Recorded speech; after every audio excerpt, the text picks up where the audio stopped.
Valve is never going to let TF2 die, and it's for a reason that you've probably never thought about.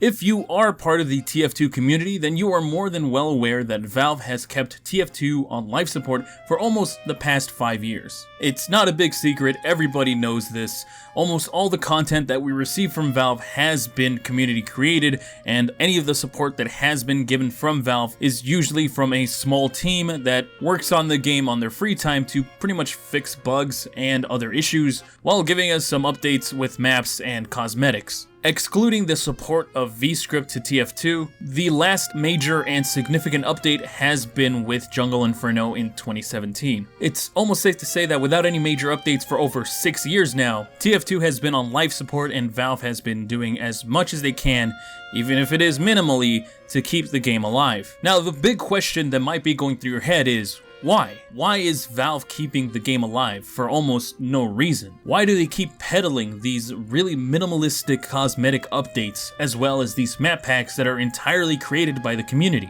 Why pay attention to TF2 for around maybe 2 to 3 months and then completely ignore it again? And yes, I am referring to Save TF2. That didn't really do much, honestly. Some would say that it's to retain player count. Having one of the most played games on Steam of all time just suddenly no longer have players would definitely be a blow to Valve's reputation. However, that's not really a good reason, because Valve isn't shy of just letting their games die. Valve has released plenty of games that have had a lot of players playing on them at one point or another, especially near its prime, and then suddenly just, forget about it. If you want to see the full catalog of games that Valve has let die, well, all you have to do is buy the Valve Complete Pack.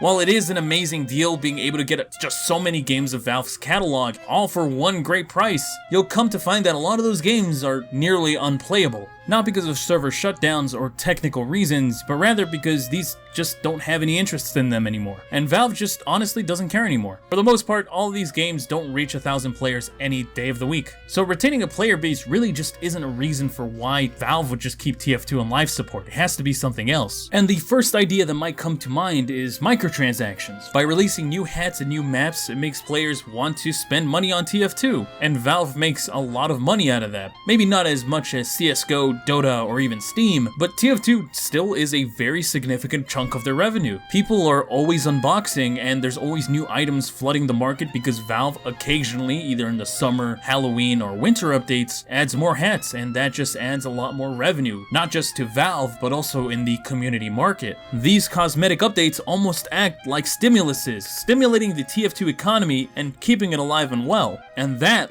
leads to the very real reason, and probably biggest reason, why Valve is never going to let TF2 die. And it's not even like if it's their choice. They have to keep the game alive, because otherwise, the ramification of TF2's death is going to send shockwaves not only to TF2, but other games as well, and could even have greater consequences on top of that. So let me explain a couple of things that you really have to understand in order to get the bigger picture here. Video game trading economies have existed for as long as MMOs have existed.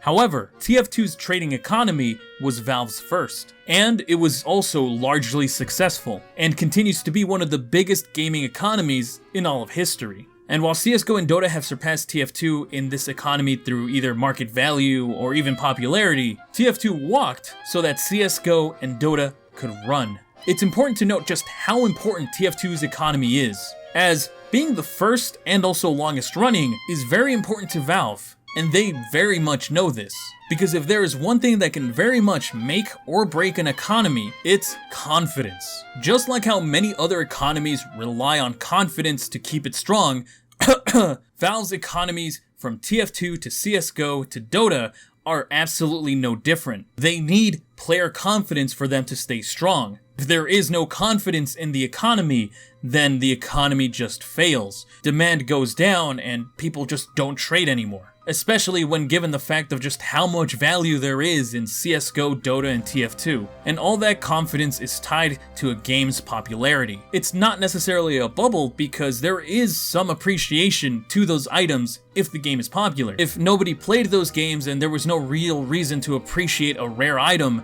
then yeah, that item would lose its value. And funnily enough, we've already seen an economy based around baseless speculation that caused a bubble because in reality, they were completely worthless. Sorry, I have a cold.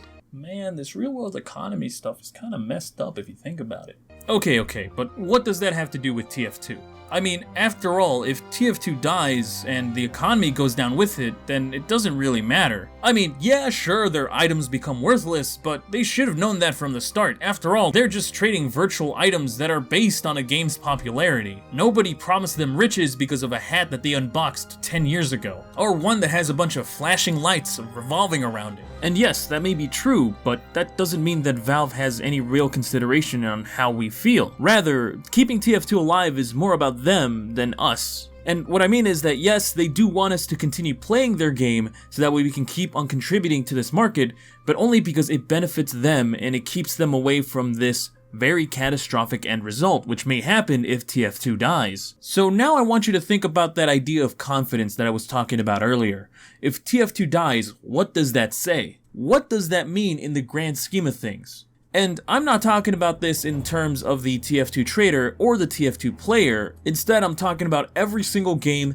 that has an economy under Valve's leadership. Think about CSGO, think about Dota, or even think about Steam, because there are plenty of games on Steam that have their own economy as well, and they all use Steam services which can all be tied to the value of CSGO or TF2's economy. Well, let me just tell you then, if Valve lets TF2 die, this whole grand experiment of having a large virtual economy based around game items that people trade, spend money in, and even invest, all of it could potentially collapse with TF2's death, because it just goes to show that at any time, all of this could just disappear. All those hundreds of thousands of millions of dollars gone in an instant. Entire backpacks, entire inventories, just completely worthless. And that's why TF2 has to keep going.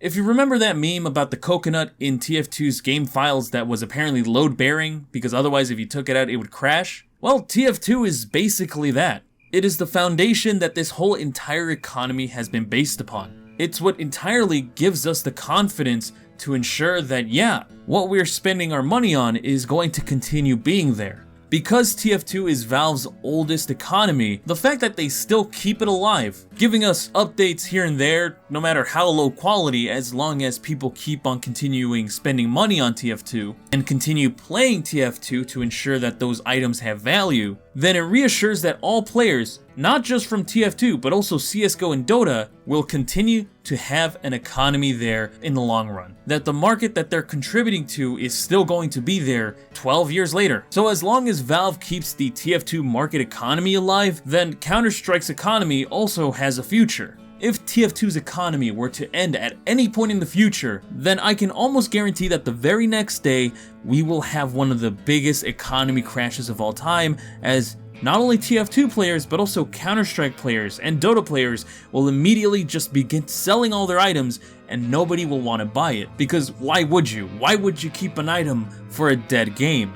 Might as well cash out, but if nobody's buying, then all the demand is gone and the economy crashes. And those knives, items, and skins become just as worthless as NFTs. So yeah, it's in Valve's best interest to keep TF2 alive. Not enough to give it actual updates, but just enough to string it along so people don't lose that confidence. As long as Valve's oldest economy stays alive, then all the other economies that came afterwards are pretty much guaranteed. Traders and players will feel confident that their game that they're putting in money towards and spending a lot of time with is going to exist in the future.